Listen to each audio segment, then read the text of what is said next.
Hola, or should I say annyeong, since Korea is coming after us. I don't think they would say it so pleasantly, though. Annyeong!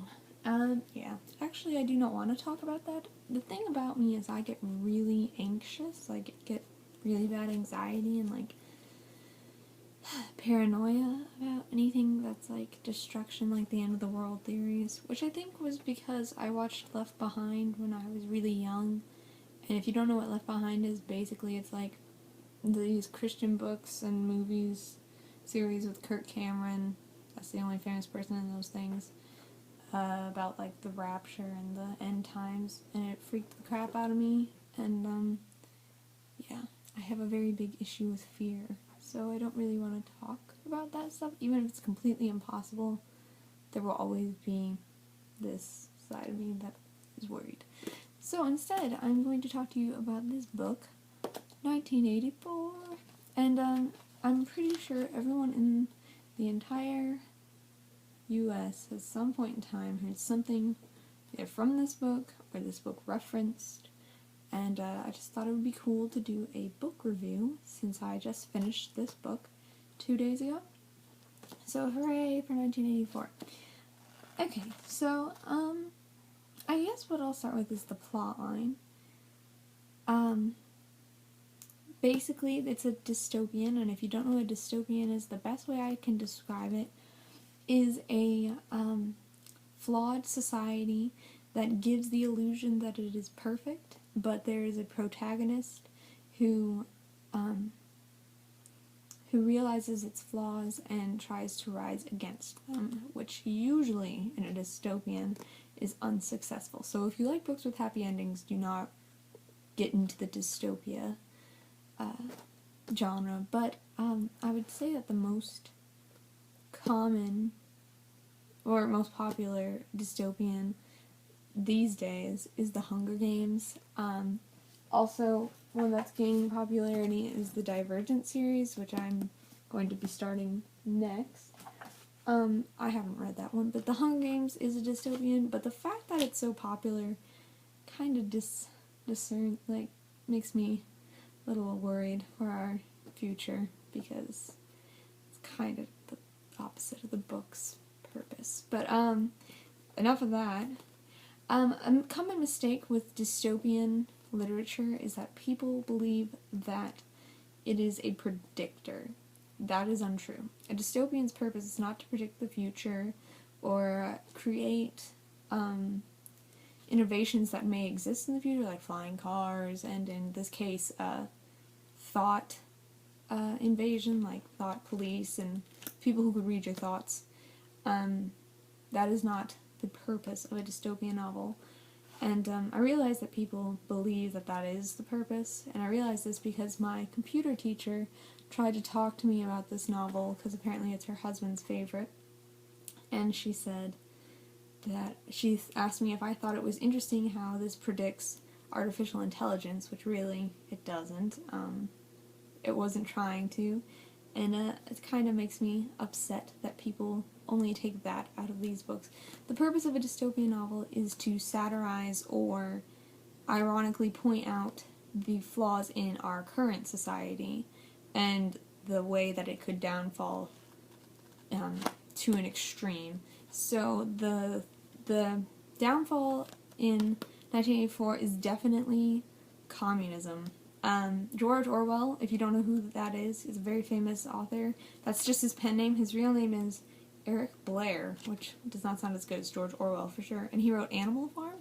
And if you don't know what that is, it's basically a book satirizing Bolshevism, which is a form of communism. And 1984 is also making not making fun, but showing the extremes of control, a government's control, which is funny because George Orwell was a socialist, and a lot of people are like, this is, how America's going to turn out, Obama's making us do this. Well, he would have been a fan of Obama if Obama was a socialist, because he himself identified as a socialist. But it is really just how control in the wrong hands gets out of control. The story is about a man named, oh my gosh, how could I forget his name? See, I just read it in like first person, which is not Winston. Yeah, Winston Smith. And Winston Smith is a worker in the building that his job is to rewrite history that never happened. For example, not history actually, just like facts. Like they'll say, we went over our quota this year, but in reality they were severely under their quota, and he would go back to all the newspapers that were published before and all the information published before and change it to make it look like that Oceania, which is where he lives, which is like England and America combined, making sure that it looks like it's in the right. And he knows that something is wrong, and his main thing, I think, that he struggles with is the changing of history and the lack of truth. And so his mission is to live in truth. But the thing is that his thoughts can be heard by the thought police, so if you're thinking about ever rising against this government, they will find out. And I didn't even spoil anything for you. Like, if you're not expecting that, expect it now, because it will happen. He also falls in love with a girl named Julia, who actually was a really interesting character, and their love is kind of a truth, like something that is real in this fake world that is based off of fake facts and extreme poverty, and theirs is something that's special, but it's not to an extreme, stupid, romantic sense, how I kind of felt the Hunger Games turned out to be. It just kind of turned into a romance, and I don't think that that was the book's purpose. So this really sticks to its purpose, and it's more about Winston than a love affair. It's actually more of his internal struggle, which is really interesting because that's something that can be noticed. Nothing is unnoticed. And the one thing that you've probably heard from this book is Big Brother is watching you. Big Brother is the power figure of this novel. He has never been seen, really, by anyone in this book, and he is just the guardian and the protector of the people of Oceania, and the only thing that they are allowed to love. So that's really all you need to know. As my opinion goes for this book, it was a great book. The writing style is really easy to follow, especially since it was written in 1946 or 47? Let's see. 1949. It was a little off. But it's really easy to read and understand and still applicable today. There is a middle section where he's reading the politics of his country, and that is very, very dry. And really, you do not need to know all of that, so it is okay. I give you my permission to skim. But the character development, I think, in this book is outstanding, especially for this time period, because I've noticed that books in the 50s, for me, do not have, like, extremely believable characters. But Julia, I kind of found to be awesome because she's very real. I don't really like her because I don't agree with a lot of things she believes in, but she's a very real character, and so is Winston. And he's not perfect, and I kind of think that dystopian novels kind of try to make their protagonist to be too perfect and not selfish enough, and he definitely has selfish qualities. And one thing I will say about this book is it gets you really angry. If you get invested in this book, you will hate this book by the end, but in a good way.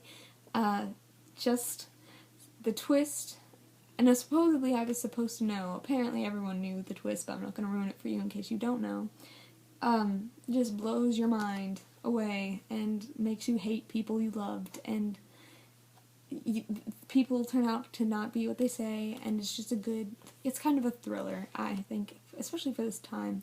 Like, I was just blown away by the profoundness of the writing, and it's definitely a hard one to get through. You kind of have to keep working at it. I've been trying to read it on and off for a year or so, maybe 2 years, and it's definitely taken some persistence. But once I got past a few things and once Julia was kind of introduced, I got more into it. But yeah, I would definitely suggest this novel, especially if you've liked The Hunger Games, to compare with.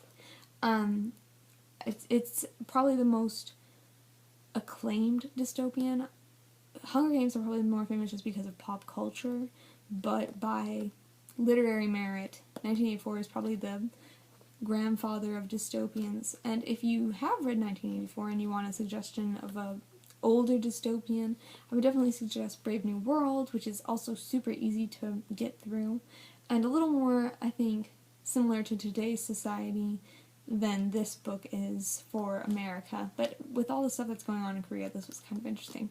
But Brave New World is definitely more applicable to American culture of today, and which is kind of interesting because that book was written way before today. And another good one is my favorite, which is Fahrenheit 451, and that I would suggest only if you really love books. If you don't really love books, you will probably hate that book.